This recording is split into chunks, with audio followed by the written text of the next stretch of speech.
চালটা আমি 15 মিনিট ভিজিয়ে রেখেছিলাম, এবার আমি জলটা ছেঁকে নেব।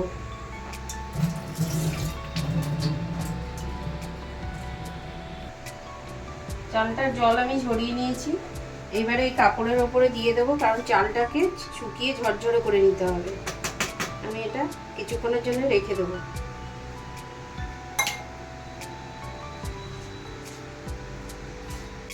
নমস্কার বন্ধুরা, বাসন্তীর রেসিপি সবাইকে স্বাগতম। আজকে আমি বানাচ্ছি বাসন্তী পোলাও। তো প্রথমে আমি চালটাকে ধুয়ে এই যে জল ঝরিয়ে শুকিয়ে নিয়েছি। আর লাগছে আমার এখানে ঘি, সাদা তেল, চিনি, কাজু কিশমিশ, গরম মশলা, কাঁচা লঙ্কা, তেজপাতা, হলুদ আর আদা বাটা, নুন স্বাদ মতো। প্যানটা গরম হয়ে গেছে, এবারে আমি ঘি দিয়ে দেবো। ঘি দিয়ে আমি এর সাথে হলুদ দিয়ে দেবো।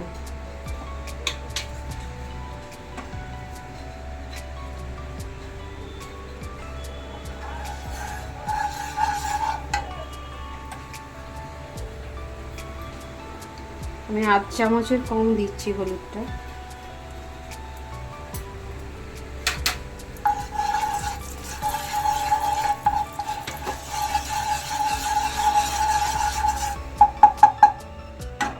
এবারে আমি ঢেলে দেবো চালের সাথে।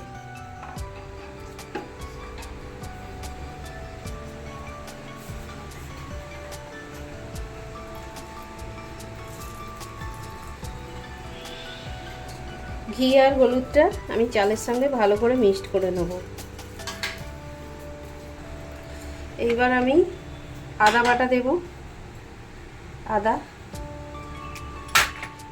গুঁড়ো গরম মশলা, এটাকে দিয়ে মাখিয়ে নেব। মাখানো আমার রেডি হয়ে গেছে। প্যান গরম হয়ে গেছে, এবার আমি সাদা তেল দেব।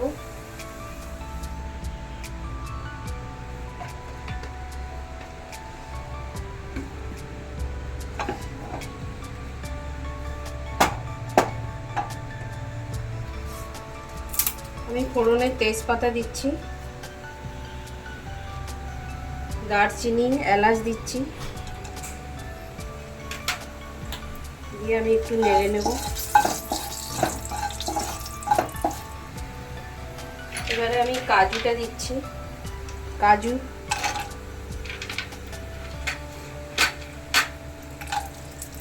কিশমিশটা আমি আগে থেকে জলে ভিজিয়ে রেখেছিলাম,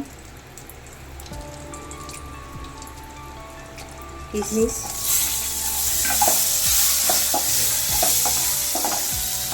আমি এটা লাল লাল করে ভেজে নেব।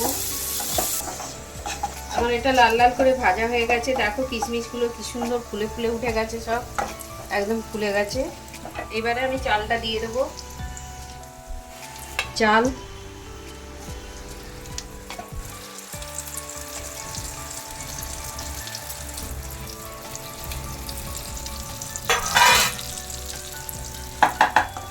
চাল দিয়ে আমি নেড়ে নেবো ভালো করে। আমি এটা নেড়ে নিয়েছি ভালো করে, আর 1 কাপ চাল নিয়েছিলাম আমি, তাই জন্য আমি 2 কাপ জল দেব।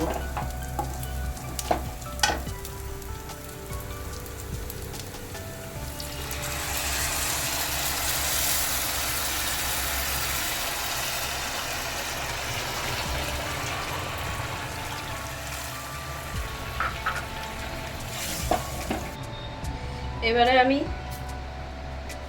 নুনটা দিয়ে দেবো আন্দাজ মতো, নুন দেবো, চিনি স্বাদ মতন, যে যেরকম চিনি খাও, মিষ্টি খেতে ভালো লাগে সেইভাবে দেবে তোমরা। আমি নাড়িয়ে নেব, দিয়ে আমি 15 মিনিট মতন ঢাকা দিয়ে রেখে দেবো। কাঁচা লঙ্কাটা এবার দিয়ে দেবো। এবার ঢাকনাটা আমি দিয়ে দেবো।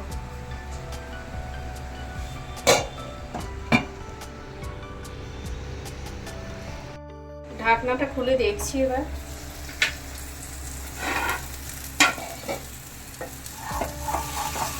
এটা হয়ে গেছে, রেডি হয়ে গেছে। এটা এখন এইরকম দেখতে লাগছে, কিন্তু এটা যখন থালায় ঢেলে আমি কিছুক্ষণ রেখে দেবো, এটা টেনে শুকিয়ে গেলে ঠিক হয়ে যাবে, ঝরঝরে হয়ে যাবে। গন্ধটা খুব সুন্দর উঠেছে বন্ধুরা, খেতেও খুব ভালো লাগবে, গন্ধটা খুব সুন্দর উঠেছে। এবার আমি ঢেলে নিচ্ছি।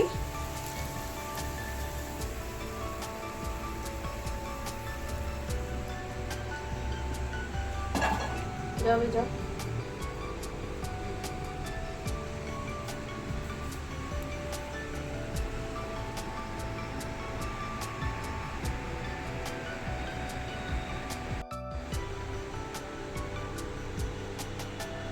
আমার গোবিন্দভোগের পোলাও রেডি হয়ে গেছে। ভিডিওটি যদি তোমাদের ভালো লেগে থাকে তাহলে আমাকে শেয়ার করো আর সাবস্ক্রাইব করো।